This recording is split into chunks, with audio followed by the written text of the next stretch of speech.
Yeah, back to work.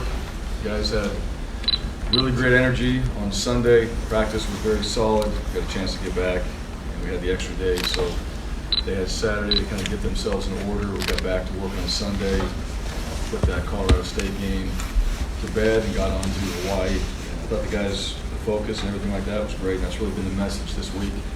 It's just been our focus. As far as our team, I've got no injury updates for you. Hopefully get some of these guys back that didn't play in the last game. And no season-ending injuries, so from the last performance.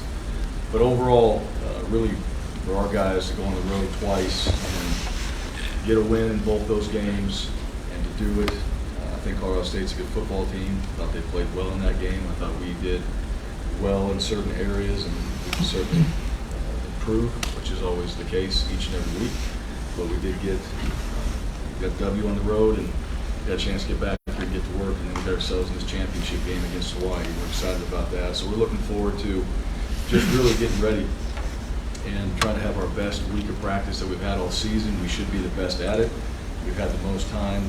This is our last opportunity. We talked about playing on the blue. We know this is the last one for sure on the blue for these guys, and the last one this season at home. And so we'd like to have our best performance. We'd like to have a crowd. We had, I think, a record-setting crowd last time we played Hawaii, so if we can get that again, that certainly helped us the last time we played on the blue against this team. And Hawaii's very good.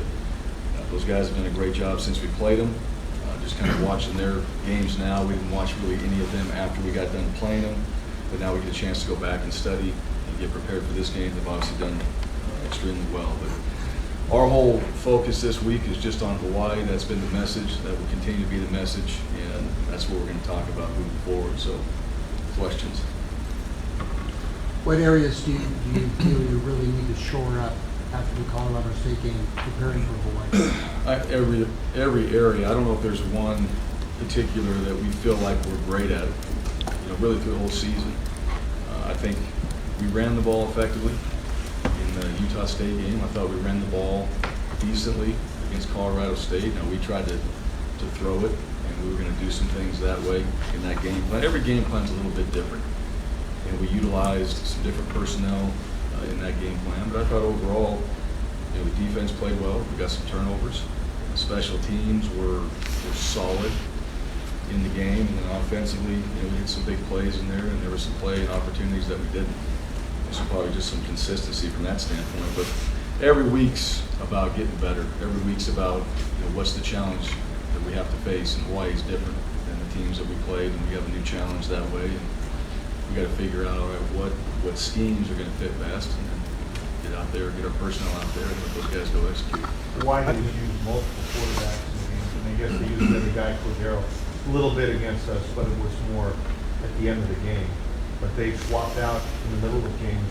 What's different? What's similar when Donald or Cordero in there? Yeah, I don't know in detail. I haven't watched them enough to say what the difference is. We saw both of them in our game, and I'll dive into their offense a little bit, but I think they're obviously using those two guys because they feel like they need to for whatever reason. I don't know what that reason is, but I'll find out when we study the film, and then we'll go from there. With speaking of multiple quarterbacks, and obviously you have a couple of them, I'm wondering, you started Jalen, and I know you're not reading the depth chart too much, but he's number one on there, and you've talked about the other quarterbacks. How are Hank and Chase kind of handling it if they're healthy and able to play? Kind of that change, and those guys when they've been in usually have started at least the last time when they played.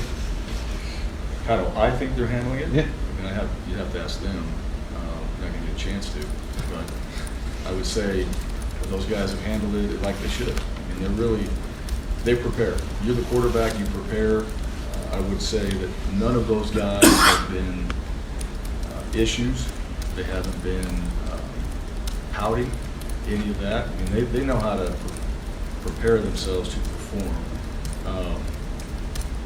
And right now, I mean, that's what their responsibility is. That's what their role is on this team. All those guys have been in that role, so you got to accept that role. And you don't always have to like it, but you need to accept it. That's what your role is right now. You're yourself ready to play, and make sure that you're prepared. So if you get your opportunity, you go out there and you can execute. If you don't, you're going to look foolish. You're going we're going to look foolish and we're not going to perform well, and the rest of the team suffers. You know, if we got guys on this team that are just about they're going to work hard when they're playing, then that's what it becomes about. We have a problem. We haven't had that this season. I don't think we have a problem in that room either. Get yourself ready to play. All those guys, like I told you before, they're available to play, and get ready. With moving. Can we look into the depth chart at all? I mean, it changed for the first time this week all year. Is there anything to that with Jalen being on top of it now? Yeah, absolutely there is. I mean, I think that says it all right there without getting into too much detail. I mean, we made a change. And Jalen's been playing well. I've told you guys that. And I think Jalen has proven himself. Has done a really good job. I think all those guys have done really good things throughout this season, but you get to play one guy. Now, we played multiple, and it doesn't mean that we can't play multiple in the game. We've done that before, where it's not a decision based off performance or a decision based off somebody being injured. We've just done it. And I think all those guys deserve to play, so get ready. Get ready to play and go out there and perform. If it's all three playing, it's all three playing. But Jalen certainly earned that opportunity where we are right now to go out there and play. And we'll expect him to prepare this week and get himself ready to go. And no different in that room. If that changes, that would be a surprise to me if those guys didn't get themselves ready to all perform in this game. I'm sure you saw about Pete. I did. Just kind of your thoughts on that. Obviously, you guys are close. Too soon. Mm-hmm. I mean, really, honestly, right now, I don't. You guys know how I feel about Pete. You guys know the type of relationship that we had here, and things that we were able to do. And, I don't know. I don't know the whole situation. He certainly didn't call me and tell me what he was planning on doing. So you found out what the rest of us did? Didn't ask my opinion either. So, I mean, this is the world we live in sometimes. I don't know why guys make decisions, and it's all over the country too. It's not just exclusive to Washington or other places like that. But I'm sure we'll get more information as things go along. But right now, man, I just got word of it before we came in here not too long ago. And like I said, our focus is what we're trying to do this week. We'll get into all that stuff probably down the road at some point. Curtis was saying that moment after the championship game last year when he was sitting on the field, it was kind of emotional, had to be helped off after the way you guys lost the game last year. It was kind of, he still has the picture and it's kind of stuck with him. I mean, do you get a sense with the way last year ended that this team was motivated, for this game? Probably. It was last year. I mean, I moved on. I don't know how to answer that. It's over.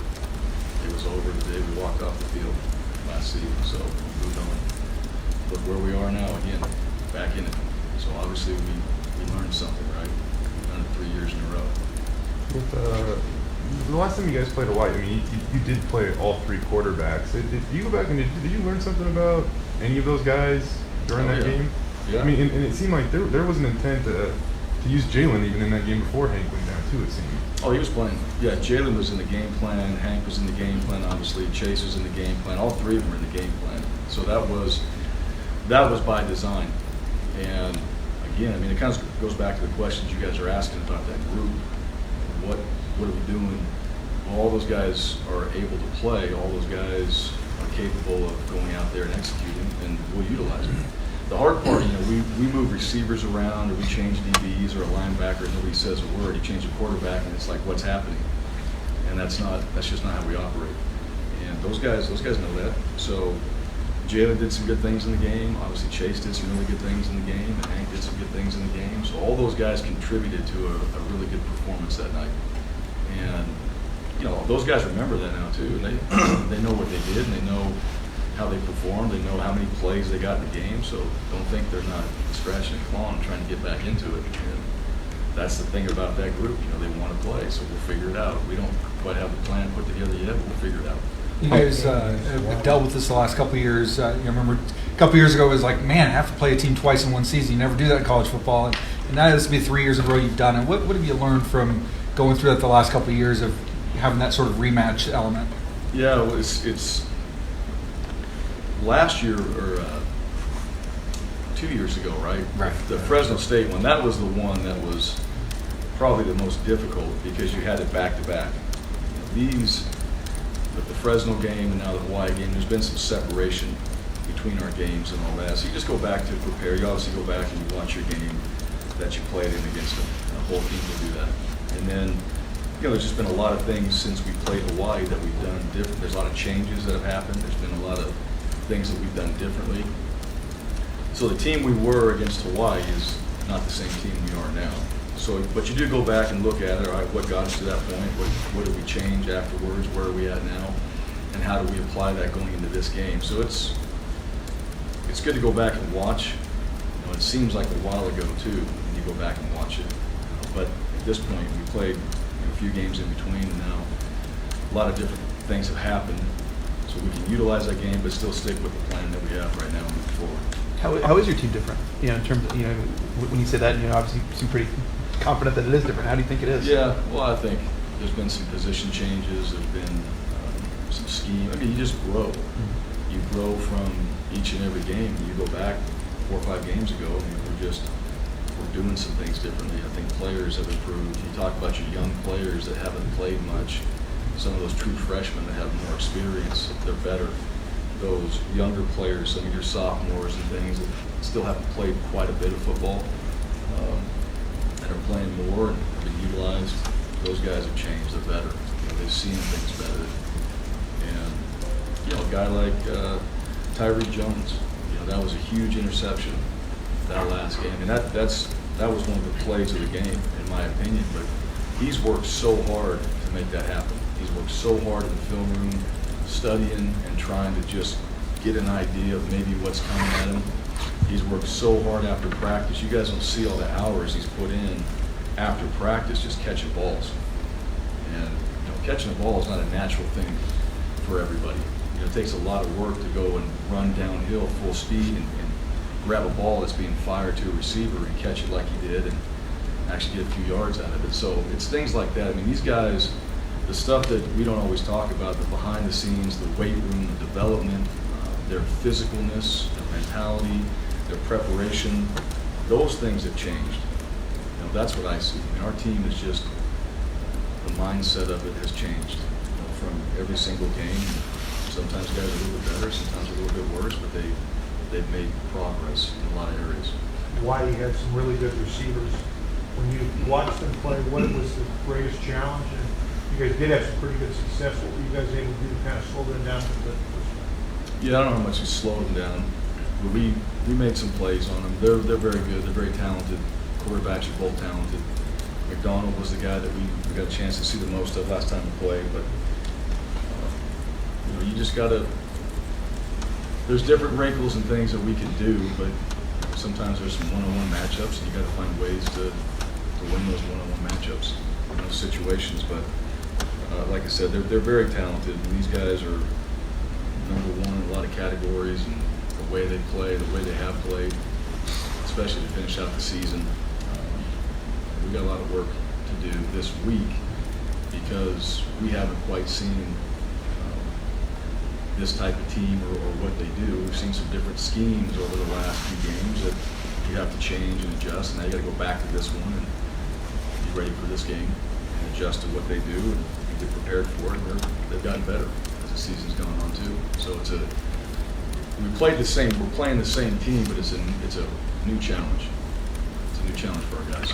I'm wondering what your message is to Bronco Nation this week, as they got one more chance to come out and support you guys on the blue, and you got an afternoon game for them too. Yeah, I think it's the perfect situation, right? You have a championship game, you have an afternoon game, we're at home, we're on the blue, and you go back. I mean, I don't think we've hit over 30,000 in a championship game, and the whole point every single year of every team is to play in a championship, right? And to go out there and to be a part of that. I think as a fan, you've worked extremely hard to help this football team at home win the games that we've won to get where we are. Why not finish it? Why not be out there and finish it? Be a part of something. If you haven't had something, I don't know, positive maybe, or something inspirational in your life in a while, come out to a championship game and be a part of that. Come out in the field. Hopefully we have a chance to win the game and be a part of it. There's a lot of positives to be in there, and certainly the time is not an issue. It's on Saturday, the team we're playing. I mean, there's no negatives that way. And, we got a lot of fans that I know want to be there, and I expect they'll be there. And we got a lot of season ticket holders that need to get their tickets and come to the game and be a part of it. And there's no reason Albertsons Stadium for a championship game, and this is the third year in a row, so I'd say the third time's the charm. Let's get everybody out there packed and set a record for a championship game, and then see what happens after that. But we need everybody to do it. We'll go out there and play and be ready, but it's a lot more fun when Albertsons Stadium is rocking like it was we played against Hawaii. And I know our players, like I told you before, it's very easy to motivate your team when you've got a packed house and they come out there and see everybody in the stands. It's a lot different. So hopefully everybody hears me on that and comes out and they're a part of it and they get to celebrate the game that we're in. And then, you know what, we take care of business and we can get a chance to go out there and play our best football, and hopefully we have a chance to win it and they all get to be a part of it. The win against Colorado State gave you guys enough percentage points to jump Ohio State as the winningest team in college football history. And I know you said embrace the past before, and that's something that obviously goes back to the beginning. So how cool is it to kind of look at that thing and realize that it really does connect the past to the present? Well, think about that. The best, right? You get to be a part of that. And, there's a lot of guys in this program, people in this program that have been here a while that had a chance to be a part of a lot of those wins and success. So it means something. And that's a lot of hard work to do. Everybody's always excited about the quick riser, right? The team that didn't do anything and all of a sudden now they're doing something, right? And the teams that consistently win over and over and over and over, well, now what, maybe it's boring at some point, right? How hard is it to do that every single year? And those are the teams, those teams that have won championships year after year in different sports. I look at those teams, the quick risers, the ones that come from the 4-win season to the 9-win season or whatever it is. Everybody's all fired up about that. All right, you can do anything one time. Do it over and over. Do it consistently. And see how difficult that is, because everybody knows that you've had success. Everybody's trying to beat you. All right, there's obviously a lot of people that want to see that happen because they always want to see somebody get knocked off, right? And somebody else take over. And it's a little bit like Alabama. You watch that team's been as successful as any team in the country, and Auburn beats them, and it's like, well, what happened to Alabama? Are you kidding me? They've been in the national championship game for how many years? So I guess I tend to drift more that way, being a part of a program like this, and certainly enjoy being in more program like this than the one you have to come from a 4-win season or whatever, and then go win 8 or 9, and everybody's fired up on that. So hard to do. Those teams that we're ahead of right now, if you think about Ohio State, they're the best. Michigan was up there too. I've seen the stat. Michigan, they're one of the best. So that says a lot about our program. We haven't had as much history as those programs have had. So we've had to do it in a shorter amount of time. So all those teams in the past that were a part of this, all the players, all the coaches, this is really a lot of their hard work. So we'll embrace that, and then our job is to make sure that we can continue doing the very best we can so we stay on top. That's our goal. In your time coaching quarterbacks, have you seen someone kind of take a leap, I guess, at his age, like Jalen? I mean, you might from a redshirt freshman to a sophomore, something like that, but Zach was saying it was even in fall camp when he really started to notice a difference. And is that accurate for you? I mean, did you really just start, that was only 4 months ago. Well, Jalen, we only had Jalen for a couple of years. Right. So we only got a chance to work with him, and I do think we can coach quarterbacks. I think we can get guys developed, and I think there's a way that we do things that helps those guys. But if you're not willing to do all those things, then you're not going to make the leaps like Jalen's made. I mean, he's willing to do it. I think I've said this several times about him. This guy will work. This guy has got that in him where he will work, period. And if you give him an assignment or this is what you need to do, he's not ever going to be like, he jumps right into it and does it. Not everybody's like that. Everybody there's a lot of guys at that position that are hesitant, or they got other people that think they might know more. It's just nice to you work with a guy and he trusts what you're doing. He understands the history of that position, especially at a place like this, and goes, yeah, okay, here's how we're going to do it, and here's a formula, here's a blueprint. You don't always get guys like that. Some guys have their own opinions and a lot of outside noise that creeps in and feel like they can do things whatever way they want to do it. It just slows their progress down. And right or wrong, it doesn't mean that we have the best formula. I just know when you're all in on one plan, it usually works better. He's been that way. He's been all in on one plan, and hell, at least we can make some progress. He's certainly made it. You're seeing it right now, and I'm proud of him for that. I'm proud to see that he, even being in the position that he was in at the beginning of the year, he's still working at it. Because very easy for a guy to shut it down and then get your opportunity, and all that work and time was wasted. He did not do that. Is he the strongest grip of anybody on the team? I What's joke, that? his grip, I joked about with Zach. When you shake his hand, it's like the strongest of anybody on the team. And there was a play against CSU where he was kind of throwing it and he got hit, but he held on to it. Yeah. I don't know if you've noticed that. I noticed it. Okay. Yeah, I noticed it. Yeah, he's got strong hands. He absolutely does. That's part of playing that position. But he's, again, go back and we're talking football, we're just on the field stuff, but the weight room, again, I'll just say it about Jalen, man, that guy works. That guy works, and that's the thing that any of our players on our team, but I respect that about guys. When they work and put in the time, you see the results, you see a guy go out there and have some success, that's what it's all about, those type of things. With Coolio, whether he's been catching big passes or taking snaps, when he touches the ball, good things happen recently. Is he a guy you go to a game where you're saying, like, he needs X number of touches for us to be successful? Yeah, we need to give him the ball. Absolutely. You have a game plan saying certain number of touches he needs? No, there's like no specific number. He hasn't negotiated that with me yet, so maybe he will. But no, there's no specific number on like plays that we try to get guys. But you know the guys that you're going to have in on certain things. There's a way to get a guy a ball. He's touched the ball in a few sweeps and different things like that. That's a way to get him the ball, and we can guarantee that. Sometimes in the pass game, you can't guarantee it. The guy might be covered, right? You're on to the next read or whatever. But he's certainly a guy that we try to find ways to get him involved. Now, he's involved in special teams, too. That's part of it. So he's been involved that way. Hightower, AK. I mean, all these guys, it's really all the same. Just trying to, how do we get him involved? How do we utilize them? Tight ends. We obviously had Collingham. That was a big game for him, which was great to see. We tried to utilize those guys in that plan and kind of see how it goes this week. Every week's a little different. It kind of just depends on where they fit, and then also what you're getting from the defense. Who's going to be the guy that's going to get a little bit more touches this week, and you try to manage that a little bit. I don't know how much you can go into this, but the shovel pass has been really successful for you guys. What's recently. your shovel pass? I don't know. Well, I guess the when they come across and a little handoff or whatever, but technically it's a Like pass. the sweep stuff? Yeah, Yeah.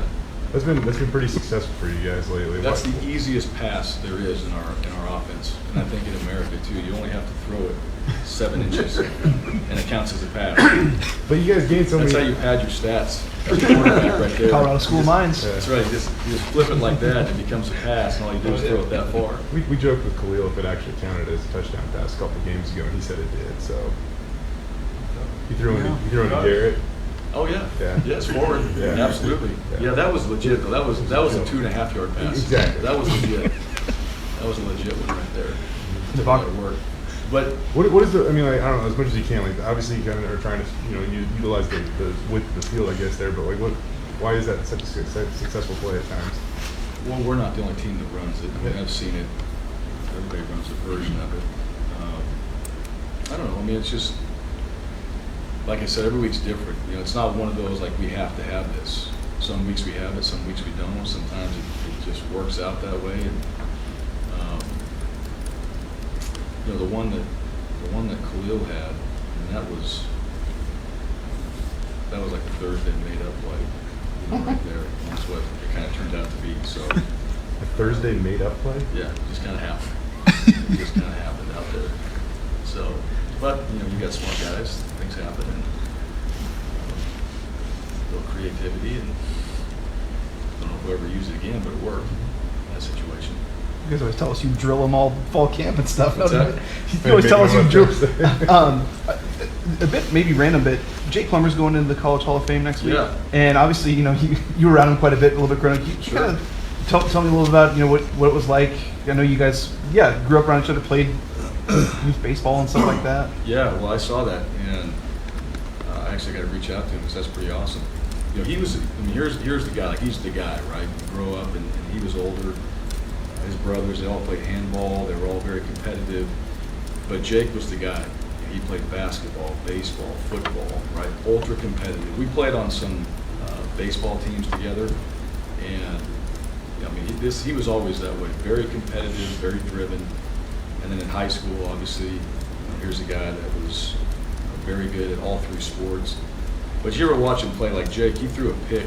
I don't remember what game it was. It was on the blue out here. But he threw a pick, and he was the first guy down there, and he absolutely just wiped out the dude that picked it, right? And I mean, just like that mindset. You know, that wasn't out there to try to like slow a guy down. I mean, he was out there to go play the game and to play it to the best of his ability. And that's what I remember, because we did grow up around each other, but then watching him and watching how he played and watching how he competed, and then what he did at Arizona State.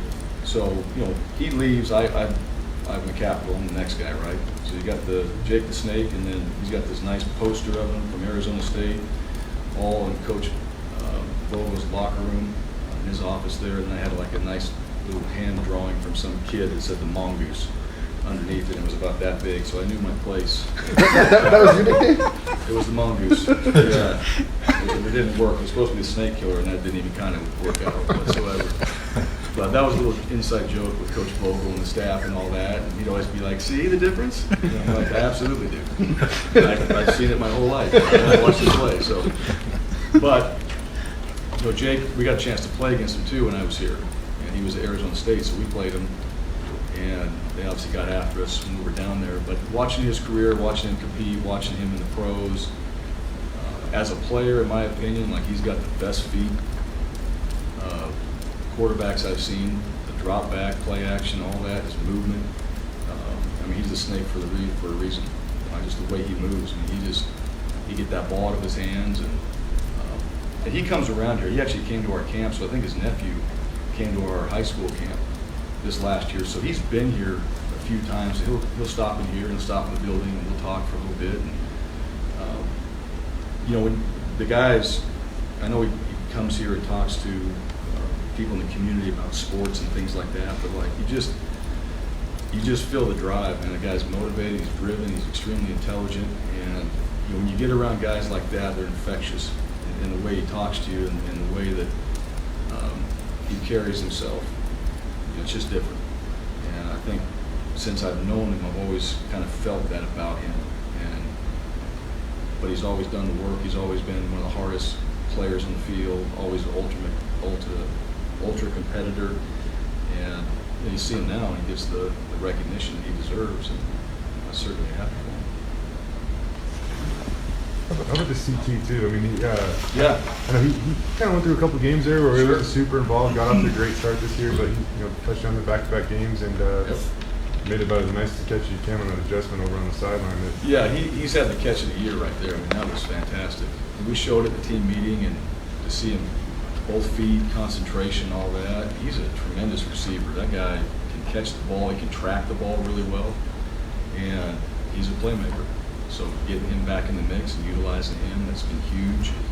He did go through a little period there. We didn't have any touches, and all of a sudden, that's what I'm saying. Like, guys like that, I mean, at some point you touch the ball, and then you don't. You can get frustrated, you can pout, or you keep working, and then your time is coming, right? And he's made some huge plays the last few games, which fully expect him in this game as well to be a high contributor and ready to roll. I guess. That's real.